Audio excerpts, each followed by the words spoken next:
নমস্কার বন্ধুরা, সন্ধানে চলে এসেছে ত্রিপুরার অপর আরেকটি মন্দিরে নিয়ে।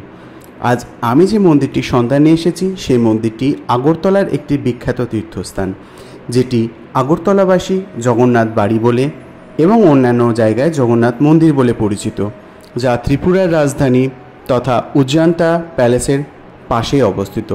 ভগবান জগন্নাথ এবং তার ভাই ভগবান বলভদ্র এবং তার বোন দেবী সুভদ্রার উদ্দেশ্যে উৎসর্গিত এই মন্দিরটি সারা দেশ থেকে আগত ত্রিপুরা পর্যটককারীদের এই মন্দির আকর্ষণ করে। কথিত আছে যে পুরীর ভগবান জগন্নাথ বা নীল মহাদেবের মূর্তি এই মন্দির থেকে দান করা হয়েছে। হিন্দু ও আরবি শৈলীর সংমিশ্রণে মন্দিরের স্থাপত্য কিন্তু উল্লেখযোগ্য।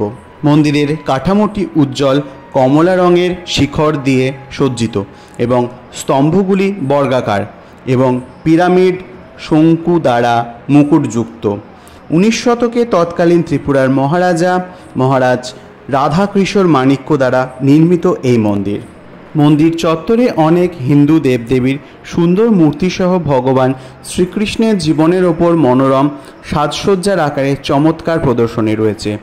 আগরতলার বাইরে থেকে আসা ভক্তদের জন্য মন্দির চত্বরে থাকার সুবন্দোবস্ত রয়েছে এই মন্দিরে।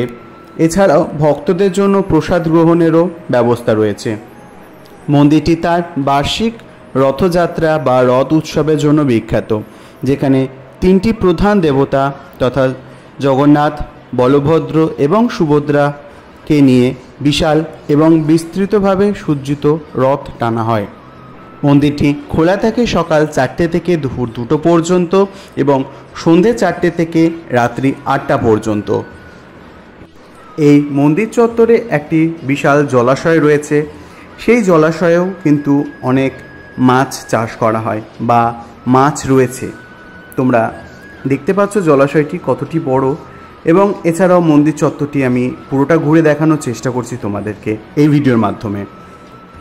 তো বন্ধুরা, এরকম আরও অনেক মন্দিরের সন্ধানের জন্য তোমরা আমার চ্যানেলটি সাবস্ক্রাইব করে পাশে থাকা বেল আইকনটি প্রেস করে দিও, যাতে সর্বপ্রথম নোটিফিকেশান তোমার কাছে যায়। এছাড়াও পুরনো বন্ধু যারা রয়েছো তারা ভিডিওটিতে লাইক, কমেন্ট এবং শেয়ার করে দিও।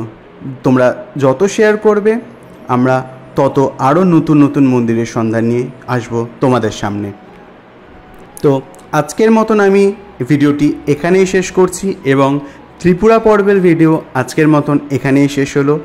আবার কোনো দিনও দেখা হবে ত্রিপুরার অন্যান্য মন্দিরের সাথে, এবং আমি এটুকু আশা রাখবো যে তোমরা এই মন্দিরগুলি অবশ্যই যাবে।